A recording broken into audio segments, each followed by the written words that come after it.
الحمد لله رب العالمين والعاقبة للمتقين ولا عدوان إلا على الظالمين وأشهد أن لا إله إلا الله وحده لا شريك له ولي الصالحين وأشهد أن محمدا عبده ورسوله وصفيه من خلقه وخليله سيد الأولين والآخرين اللهم صل عليه وعلى آله وصحبه ومن اتبعهم بإحسان إلى يوم الدين أما بعد. Chers frères, chères sœurs, le thème d'aujourd'hui est la gravité de rompre les liens avec sa famille. Malheureusement, on vit une époque où pour des discussions qui ont mal tourné, sur des sujets futiles, un frère ne va plus parler à son frère de sang. Un frère va se retrouver à ne plus parler à sa mère. Un enfant qui ne parle plus à ses parents. Ou des parents qui ne parlent plus à leur enfant. Ou bien c'est des parents qui vont dire à leur enfant, ne parle plus à ton oncle, ne va plus chez ta tante, etc., etc., etc. Maintenir les liens de parenté est une obligation religieuse. Les proches, dont il est impératif de préserver les relations, sont, écoutez attentivement s'il vous plaît, le père, la mère, le grand-père, la grand-mère, donc maternelle, paternelle, ainsi que leurs ascendants, les enfants et petits-enfants, qu'ils soient garçons ou filles, ainsi que leurs descendants, les frères et sœurs, ainsi que leurs enfants, les oncles et tantes paternelles et maternelles et leurs enfants. De cette manière-là, on a fait le tour de la famille. Rompre ces liens est un grand péché et un immense danger. Allah tabarak wa ta'ala dit dans le Coran فَهَلْ عَسَيْتُمْ إِن تَوَلَّيْتُمْ أَن تُفْسِدُوا فِي الْأَرْضِ وَتُقَطِّعُوا أَرْحَامَكُمْ أُولَٰئِكَ الَّذِينَ لَعَنَهُمُ اللَّهُ فَأَصَمَّهُمْ وَأَعْمَى أَبْصَارَهُم. Allah Ta'ala dit, si vous vous détournez, et dans les explications, il est dit que ici c'est se détourner du Coran et de la Sunna. Si vous vous détournez, ne risquez-vous pas de semer la corruption sur terre et de rompre vos liens de parenté? Et effectivement, quand les gens se détournent du Coran et de la Sunna, qu'est-ce qui se passe? Ils sèment la corruption et ils coupent les liens de famille. Si vous vous détournez, ne risquez-vous pas de semer la corruption sur terre et de rompre vos liens de parenté? Écoutez bien ce qui arrive après. Voilà ceux qu'Allah a maudits. Ils sont chassés de la miséricorde d'Allah. Allahu Akbar. Voilà ceux qu'Allah a maudits et qu'il a rendus sourds et aveuglés à la vérité. Allah Ta'ala dit وَالَّذِينَ يَنْقُضُونَ عَهْدَ اللَّهِ مِنْ بَعْدِ مِيثَاقِهِ وَيَقْطَعُونَ مَا أَمَرَ اللَّهُ بِهِ أَن يُوصَلَ وَيُفْسِدُونَ فِي الْأَرْضِ أُولَٰئِكَ لَهُمُ اللَّعْنَةُ وَلَهُمْ سُوءُ الدَّارِ. Quant à ceux qui violent le pacte conclu avec Allah, rompent tout ce qu'Allah a ordonné de maintenir et sèment la corruption sur terre. Écoutez bien, rompent tout ce qu'Allah a ordonné de maintenir. Et parmi ce qu'Allah subhanahu wa ta'ala nous a demandé de maintenir, il y a les liens de famille. Rompent tout ce qu'Allah a ordonné de maintenir et sèment la corruption sur terre, ceux-là sont voués à la malédiction et à la pire des demeures. J'aimerais te poser une question. Toi qui as écouté ces deux versets, est-ce que tu aimerais être touché par la malédiction d'Allah? Est-ce que tu aimerais être maudit par Allah? Si ce n'est pas le cas, fais en sorte que tu ne sois jamais de ceux qui rompent les liens de famille. Si eux ils rompent les liens de famille, c'est leur problème. Toi, tu continues à les maintenir. Et c'est ce que l'on va voir dans plusieurs textes, bi'idhnillah. Selon Jubayr ibn Mut'im radiyallahu anhu, le prophète sallallahu alayhi wa sallam a dit: n'entre pas au paradis celui qui brise les liens de parenté, rapporté par Bukhari et Muslim. N'entre pas au paradis celui qui brise les liens de parenté. Quand je pense, subhanallah, à des papas, des mamans qui vont dire à leurs enfants: va surtout pas chez ton oncle, si j'apprends ça, tu vas voir ce qui va t'arriver. Va pas chez ta tante. Ne parle pas à ta grand-mère, ne parle pas à ton grand-père. Vos péchés à vous ne vous suffisent pas?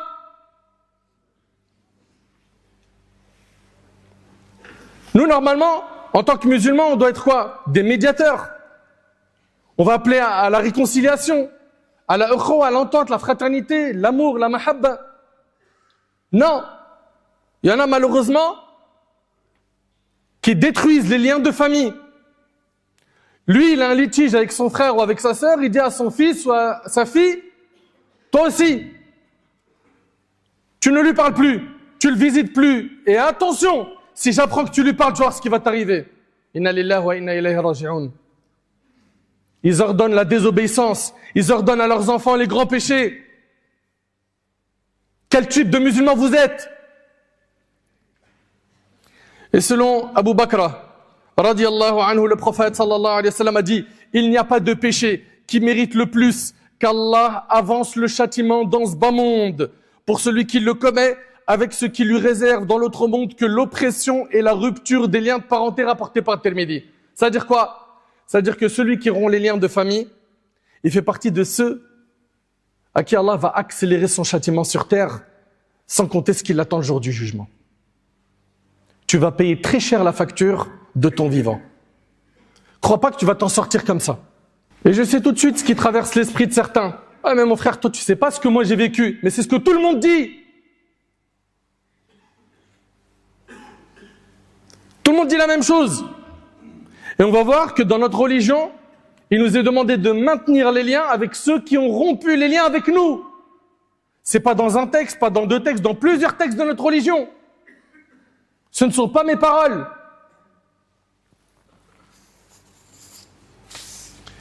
Selon Abdullah ibn Amr ibn al-As, radiyallahu anhu an jami' as-sahaba, le prophète sallallahu alayhi wa sallam a dit, écoutez bien s'il vous plaît, ça c'est les définitions religieuses, pas les définitions que vous avez dans votre tête, là que vous avez pris de la télé ou des clips ou de je ne sais où.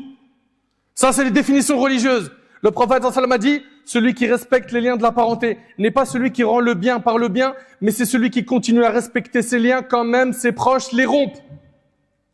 Voilà ce que dit l'islam. Et le hadith il est rapporté par le Bukhari, c'est-à-dire quoi? Des fois, tu entends des gens qui te disent « Mais mon frère, la communication, elle est que dans un seul sens.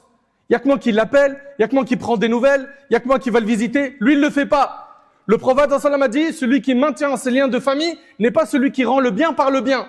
Mais c'est celui qui continue à faire le bien. Il maintient ses liens de famille quand même ses proches rompent les liens. » Voilà ce que dit le prophète sallam. Tu vas peut-être me dire « C'est dur. » Et effectivement, ça peut être dur. Mais derrière... Toi, tu es de ceux qui demandent le paradis. Et pour le paradis, il faut que tu fasses des efforts. Pour le paradis, tu dois faire des efforts. Serviteur d'Allah, il y a parmi les gens ceux qui rompent les liens avec leur famille pour une simple parole prononcée par autrui, qu'ils ont mal interprétée, sans chercher à comprendre le sens véritable, ni lui trouver un bon support dans le bien. C'est-à-dire quand tu entends une phrase de ton frère en Allah, de quelqu'un de ta famille, cette phrase qui peut être mal interprétée, trouve-lui un support dans le bien. Essaye-toi de bien l'interpréter. Trouve-lui une excuse. Comme disait Ja'far ibn Muhammad, rahimallah, un des pieux prédécesseurs, il disait « Trouve pour ton frère 70 excuses. » T'en as trouvé combien, toi, des excuses aux membres de ta famille? À tes frères, à tes sœurs en Allah.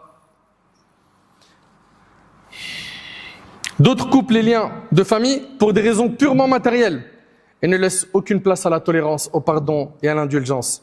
Ils oublient la grande récompense qui découle du maintien des liens de parenté. Or, les relations entre musulmans devraient être fondées sur les vertus morales telles que la générosité, le pardon, la bienveillance, l'indulgence, la bonté et la coopération dans l'accomplissement du bien. Chers frères, chères sœurs, la première raison qui a fait en sorte qu'il y a des ruptures de liens de famille, c'est al-jahl, l'ignorance de la place qu'a la famille dans notre religion et également quoi? Et également la faiblesse de foi. Il ignore tous les textes qui parlent de l'importance de la famille. Et également, sa foi, elle est faible. Il n'entretient pas sa foi. Il est plus livré aux actes que lui dicte Shaitan que ce qu'il y a dans le Coran et la Sunna. Résultat, ils rompt facilement les liens avec sa famille. Donc, on a quoi? Al-jahl, l'ignorance. L'ignorance et également la faiblesse de foi. Deuxième raison, c'est le fait d'être absorbé par les affaires de ce bas monde et s'y consacrer pleinement en oubliant le devoir du maintien essentiel des liens de parenté. C'est, vous savez, cette course derrière la dunya, la cupidité, l'amour excessif que les gens ont pour ce bas monde, au point où devant lui, il voit qu'une seule chose, c'est la course qu'il a derrière l'euro. Ce qu'il y a à droite et à gauche, la famille, les proches, les enfants, tout ça, il calcule pas. Et il est prêt à écraser tout ce qui est sur son passage. Pourquoi? Pour son objectif, l'argent, drahem, c'est tout. Toi qui cours derrière la dunya, comprends qu'un jour tu vas rencontrer Allah. Et que le fait de maintenir les liens de famille, de visiter ta famille, ça apporte tellement de bien. Ça apporte beaucoup de bien pour le musulman. Et on verra ça, Inch'Allah, à la fin de la khutbah, tous les bienfaits de Salatul Rahim, du fait de maintenir les liens de parenté. Également, parmi les raisons, il y a l'avarice en matière d'argent et de statut social. Certaines personnes, lorsqu'elles accèdent à un poste important, ou qu'Allah leur accorde la richesse, coupe les liens de famille, soit en refusant d'aider ceux qui en ont besoin, soit en s'éloignant complètement de leurs proches, par crainte qu'ils commencent à leur demander de l'argent. Donc c'est-à-dire, il y a des gens, qu'est-ce qui a fait qu'ils ont rompu les liens de famille? C'est qu'il a tellement eu de l'argent qu'il se dit, maintenant, si je me mélange à ma famille, je vais être la vache à lait de la famille. Tout le monde va venir me dire, s'il te plaît, donne-moi de l'argent. S'il te plaît, j'aimerais investir. Ma voiture, elle est en panne. Il me manque ça pour tel projet. Donc, qu'est-ce qu'il préfère faire? Lui qui maintenant est riche, il préfère mettre une barrière entre lui et sa famille qui a des problèmes financiers. Également, il y a la mauvaise compréhension de certaines personnes qui pensent que une réunion de famille sans intérêt mondain, ça sert à rien. Il dit, regarde, lui il a de l'argent, il a des contacts. C'est vrai, c'est mon frère. Mais on va aller le voir, il ne me partage rien. Partage ni contact, ni argent, ni bon plan. Ça sert à quoi d'y aller? Subhanallah, nous en islam, nos relations, elles doivent être désintéressées. C'est que pour Allah qu'on se voit. Pas pour un intérêt de ce bas monde. Le prophète sallallahu alayhi wa sallam, il dit, man ahabba lillah wa abrada lillah. Il n'a pas dit, man ahabba lil mal. Il a dit, celui qui aime pour Allah, celui qui déteste pour Allah. Pas pour l'argent, pas pour un statut social. Donc voilà. Ces gens-là vont s'écarter de certains membres de leur famille. Pourquoi? Parce qu'il dit, il n'y a rien à gratter chez lui. Comment ça, il n'y a rien à gratter? Nos relations ne sont pas basées sur le matériel, le bas monde, l'euro. Non. Nos relations sont basées sur quoi? Sur le din d'Allah. Également, parmi les raisons qui ont fait en sorte aujourd'hui qu'il y a des ruptures, l'excès de reproches et de blâmes entre eux, ainsi que la sévérité dans leurs critiques, ce qui finit par engendrer une rupture des liens de famille. Ouais. À chaque fois qu'il se voit, il lui fait des reproches. Mais pourquoi tu as fait ça? Et ça, pourquoi tu l'as pas fait? Mais ça, tu l'as mal fait. Et ceci, cela, avec des paroles dures, jusqu'à ce que le membre de la famille qui reçoit trop de critiques dit « Je veux plus le voir, ça et ça suffit. À chaque fois que je le vois, il me parle mal, il m'humilie, il me rabaisse. Fin, c'est bon pour moi. » Un autre, il va te dire « Moi, je veux plus voir ce membre de ma famille. Tu sais pourquoi? Parce que, alhamdoulilah, je me suis repenti, je suis dans la religion, et lui, il est loin d'Allah. Et je veux pas avoir affaire à lui. Il est trop loin d'Allah. » Mais je te pose une question. Le prophète, est-ce qu'il a prêché les membres de sa famille qui étaient loin d'Allah, oui ou non? N'a-t-il pas prêché Abu Talib? N'a-t-il pas prêché autour de lui les membres de sa famille? Est-ce qu'il s'est écarté d'eux et il a dit, c'est pas la peine, je les prêche, ils sont dans le coffre, dans la mécréance? Et puis si les gens comme toi qui ont compris la religion, qui se sont repentis, s'écartent des membres de leur famille qui sont loin d'Allah, qui va leur faire da'wah? Qui va les appeler à l'islam? Non, ton raisonnement n'est pas bon. Ton raisonnement est mauvais. Ce hadith qui arrive là, je vous demande de le méditer. Abu Hurayra radiyallahu anhu relate qu'un homme a dit « Ô messager d'Allah, j'ai des proches parents avec qui je maintiens les liens de parenté, mais eux les rompent avec moi. Je suis bienfaisant envers eux, eux me font du mal. Je les traite avec gentillesse, tandis qu'ils me traitent brutalement. » Est-ce que le prophète il a dit « Tu as fait ce que tu avais à faire, coupe les liens avec eux ?» Vous entendez ce qu'il dit au prophète? Il lui dit « Je maintiens les liens de parenté avec eux, eux les rompent avec moi. Je suis bienfaisant envers eux, eux ils me font du mal. Je les traite avec gentillesse tandis qu'ils me traitent brutalement. » Il me répondit, alayhi salatu wassalam, « Si tu es vraiment tel que tu viens de dire, c'est comme si tu leur faisais avaler de la cendre brûlante. Eux, ils auront des péchés pour ce qu'ils font. » Et il lui a dit quoi? « Et tu ne cesseras pas de trouver en Allah un soutien contre eux tant que tu te conduiras ainsi. » Et c'est rapporté par le musulman. Eux, ils sont en train d'encaisser des péchés, et lui, il continuera à trouver le soutien d'Allah alors qu'il est dans cette situation avec eux. On voit bien qu'ici, le prophète ne lui a pas dit « coupe les ponts ». Pourtant, il lui a dit quoi? Il lui a dit « tandis qu'il me traite brutalement ». Donc toi qui, dans ta tête, est en train de te dire « non mais l'imam, il ne sait pas qu'est-ce que je vis ». Regarde cette phrase qui a été dite au prophète et médite sur la réponse du prophète. L'individu doit impérativement faire preuve de patience et espérer la récompense d'Allah face aux torts et préjudices que lui causent ses proches. Il sera gagnant le jour du jugement et eux, perdants dans le cas où ils ne se sont pas repentis. Serviteurs d'Allah, les pieux prédécesseurs ont mis en garde contre la rupture des liens de parenté. Maïmoun ibn Mihran, rahimahullah, cet homme rapporte que Omar ibn Abdelaziz, rahimahullah, a dit, regardez ce qu'il lui a dit. Il lui a dit, je te recommande 3 choses, retiens-les bien. Je lui ai demandé au commandeur des croyants, quelles sont-elles? Il lui a dit, ne t'isole jamais avec une femme avec laquelle tu n'as pas de lien de parenté, même si c'est pour lui réciter le Coran. Vous entendez? Mes petits frères, mes petites sœurs, vous entendez ou pas? Il lui a dit, ne fréquente pas celui qui rompt les liens de parenté, car Allah l'a maudit dans 2 versets dans le livre. Allahu Akbar. Il lui a dit, ne fréquente pas celui qui a rompu les liens de parenté, parce qu'il a été maudit 2 fois dans le Coran. Dans le verset, وَيَقْطَعُونَ مَا أَمَرَ اللَّهُ بِهِ أَن يُوصَلَ, ils rompent tout ce qu'Allah a ordonné de maintenir. Et dans Sourate Muhammad, فَهَلْ عَسَيْتُمْ إِن تَوَلَّيْتُمْ أَن تُفْسِدُوا فِي الْأَرْضِ وَتُقَطِّعُوا أَرْحَامَكُمْ. Si vous vous détournez, ne risquez-vous pas de semer la corruption sur terre et de rompre vos liens de parenté? Mes chers frères, mes chères sœurs, parmi les méfaits de la rupture des liens de famille figure la colère d'Allah envers celui qui les a coupés. Cette rupture est également une cause de restriction de la subsistance. Tu n'auras plus de baraka dans ton risque et tu n'auras plus aussi la baraka dans ta vie. De plus, la rupture des liens de famille a un impact majeur sur la société. Elle entraîne la désunion des familles, puis celle de la communauté dans son ensemble, en plus d'autres conséquences négatives et préjudiciables.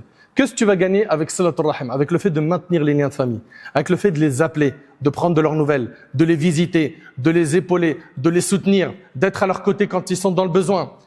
La première chose que tu vas gagner, c'est la bénédiction dans ta vie et tes biens. Selon Anas, radiyallahu anhu, le prophète sallallahu alayhi wa sallam a dit, celui qui aimerait bien qu'on élargisse sa subsistance et qu'on retarde l'échéance de sa mort, qu'il se montre bon avec ses proches, rapporté par Bukhari et Muslim. Également, ton aumône envers ta famille, elle est comptée double. Le prophète sallallahu alayhi wa sallam a dit, l'aumône faite à un pauvre est une aumône. Et il a dit, et l'aumône qui est faite à un proche de la famille est comptée double. Une aumône et un maintien des liens de parenté. Donc ton aumône envers ta famille, elle est comptée double. C'est eux les prioritaires dans les dépenses, dans les aumônes. Également, ce que tu gagnes, c'est le paradis. Selon Abu Ayyub, radiyallahu anhu, quelqu'un a dit au prophète sallallahu alayhi wa sallam, indique-moi une œuvre qui me fasse entrer au paradis. Il a dit, alayhi sallam, tu adores Allah sans rien lui associer, tu fais correctement la prière, tu t'acquittes de l'aumône légale et tu honores les liens de parenté rapportés par Bukhari et Muslim. Le prophète sallallahu alayhi wa sallam a dit dans le hadith de Tirmidhi, il a dit aux gens, saluez les autres, donnez à manger, c'est-à-dire nourrissez les pauvres, ceux qui sont dans le besoin, respectez les liens de parenté et priez quand les autres dorment et vous entrerez au paradis en toute tranquillité. Mes chers frères, mes chères sœurs, ne laissez pas le diable vous décourager après ces trop de bas. Non. Soyez sincères envers Allah et prenez l'initiative de rétablir les liens.